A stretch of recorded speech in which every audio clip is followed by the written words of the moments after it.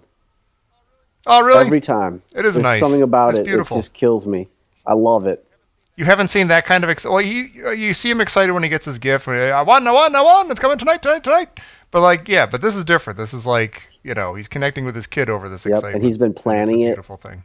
He's got a whole plan. And even when the kid puts on the pink thing, he hasn't gotten. He's like, "Did you get everything you wanted?" And he waits. He's very patient. "Did you get everything you wanted?" He's like, "Well, no, yeah, mostly." He's like, "Well, you can't always get everything you want." First, he tells him that. Right.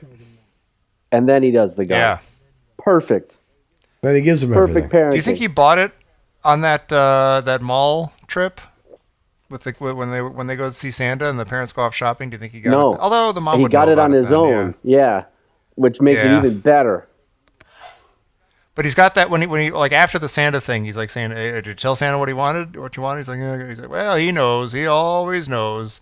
He's kind of got that kind of dad gleam, like, I know what you're into. I know what you want. I know. And you're covered. I know.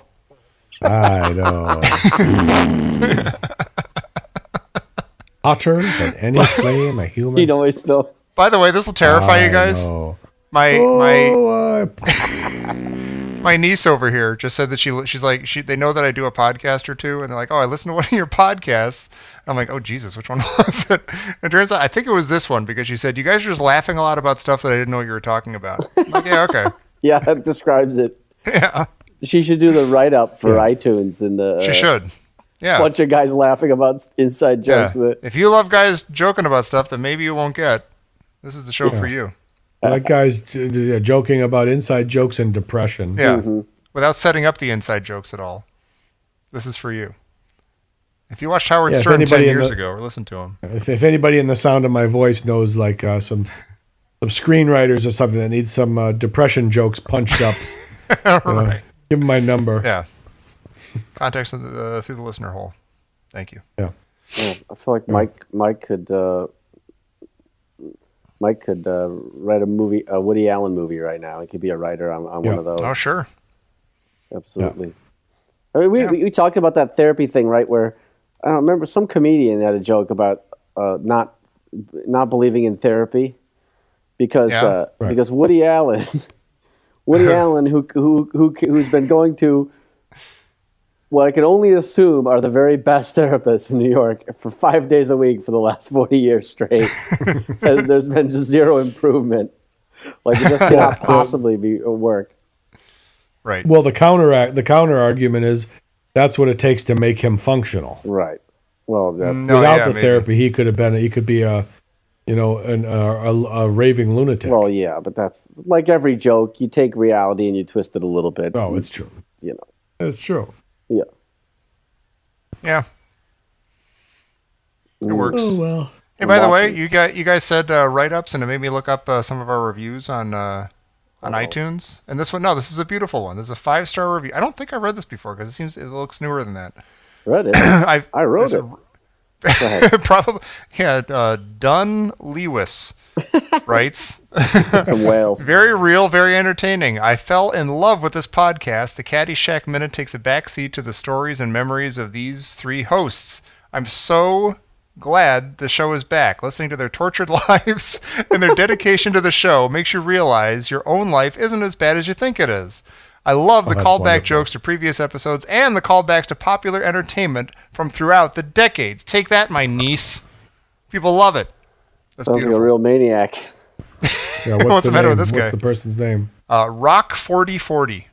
Oh. So it's always nice to know that you make people think that their own lives aren't so bad.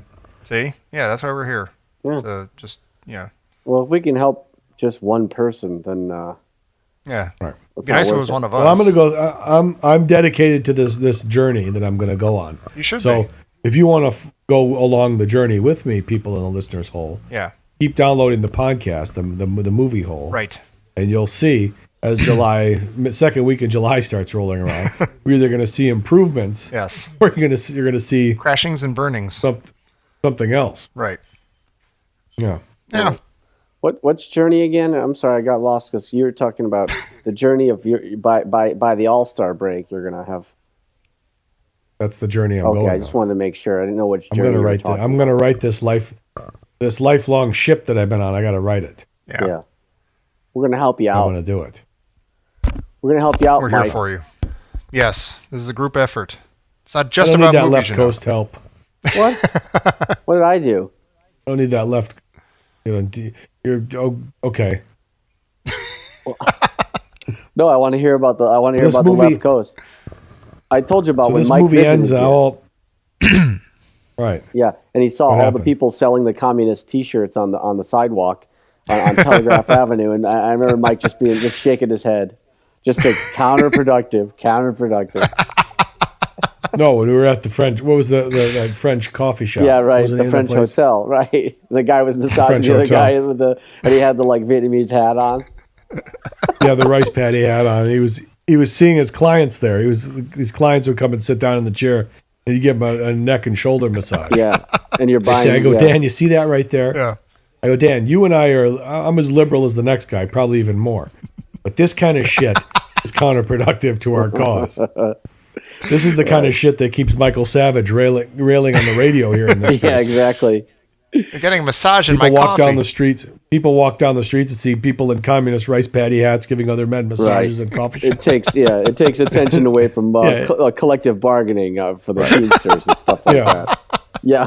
Yeah, it completely makes my job completely just. It's like when you go I used to go to the Green Festival every year, and to the Green Fest here in Chicago, and there'd be some guy walking around, with in a gold suit with inside a triangle, walking around he had a triangle around him, like an energy triangle. Yeah. I'm like, that guy right there, making things harder for me to talk about recycling to rational people. Right. How do you talk to a guy in a triangle?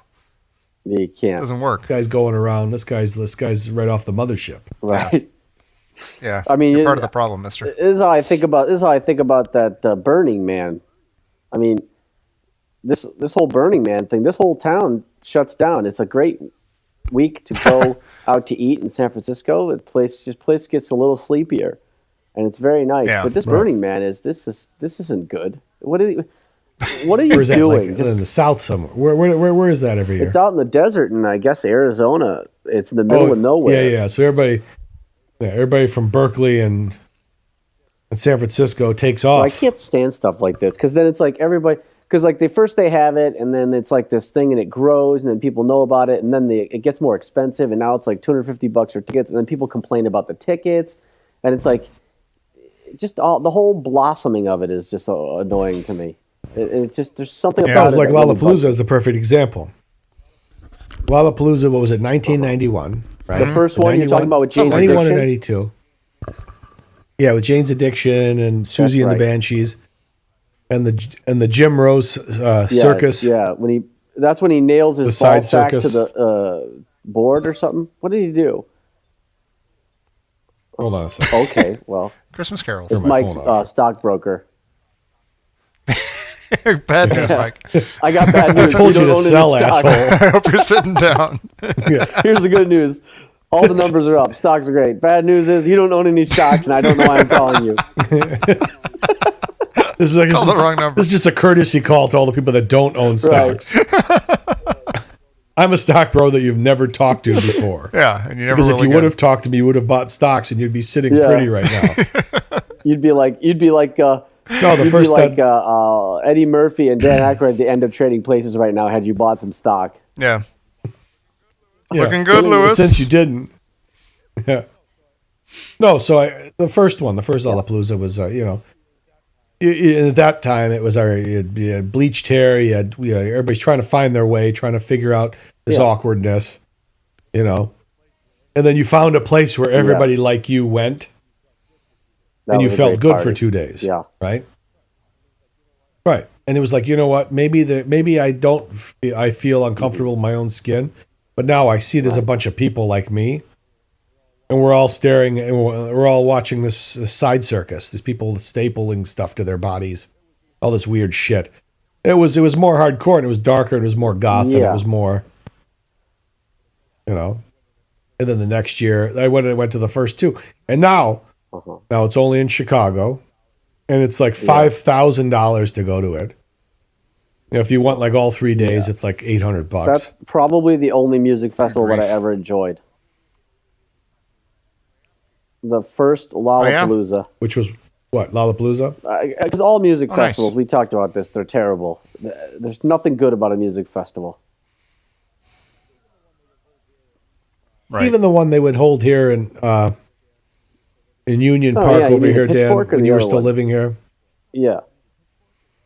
Pitchfork. Yeah, I went to that, and I tried to see Spoon, and I couldn't see him in the back. If you want to see the band that you want to see, you have to leave the other band. Then there's the porta potties. Don't even start. That's the last one I went to. Yeah.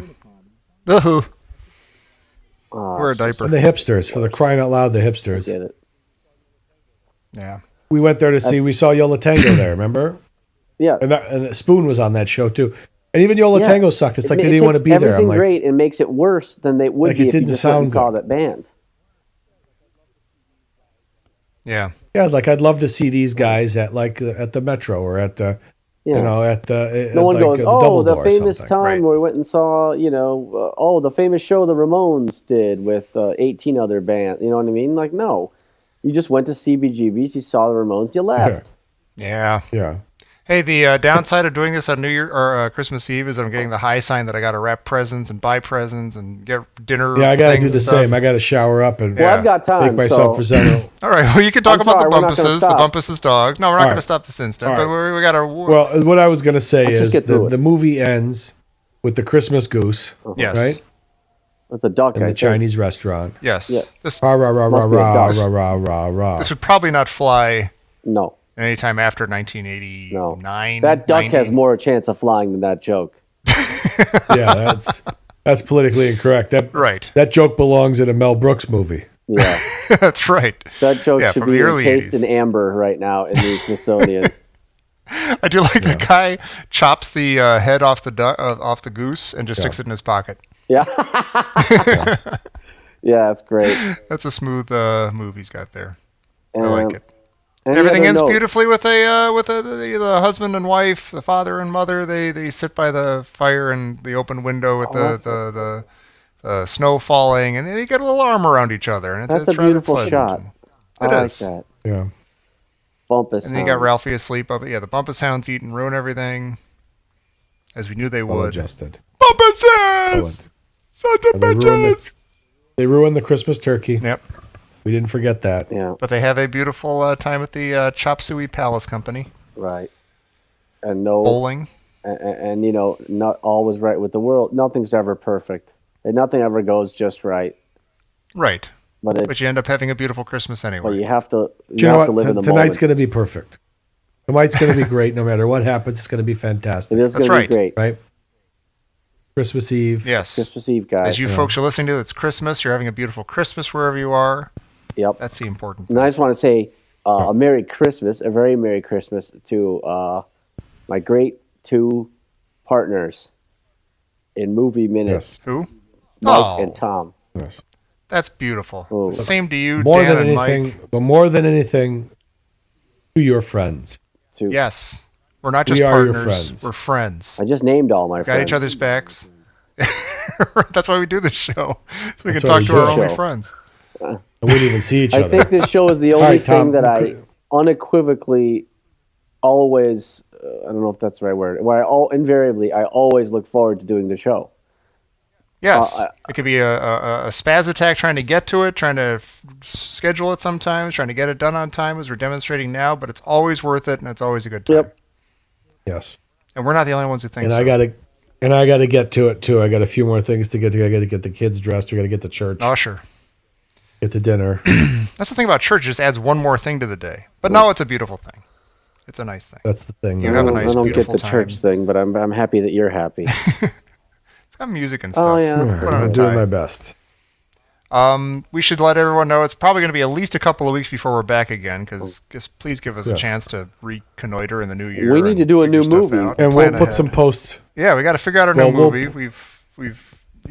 New movie, new. Yeah, we'll put that information in the movie hole. Yeah. Put that in your movie hole. We'll let you know when to look for your exciting movie hole presents. So please continue to check on me. Yes, yeah. We joked about having a collection thing for Mike's big boy pants, his new pants, his after pants. But for real, just keep your money. Just keep an eye on Mike. It's gonna be. I need your money. I need your French. I need fellowship and friendship. Yes, goodwill toward this one man. I need goodwill, and I need everybody to come together and say, you know what, we're all spinning on this ball together, and we need to take care of one another. Right. Absolutely. That's beautiful. My Christmas message. God bless us, everyone, especially Mike. No, all of us, goddamn it. All right. All right, everybody. All right, fellas. Merry Christmas. Happy New Year. Give us a call. We love you all. We'll see you next time. Get Ben. All right. Horrible ending.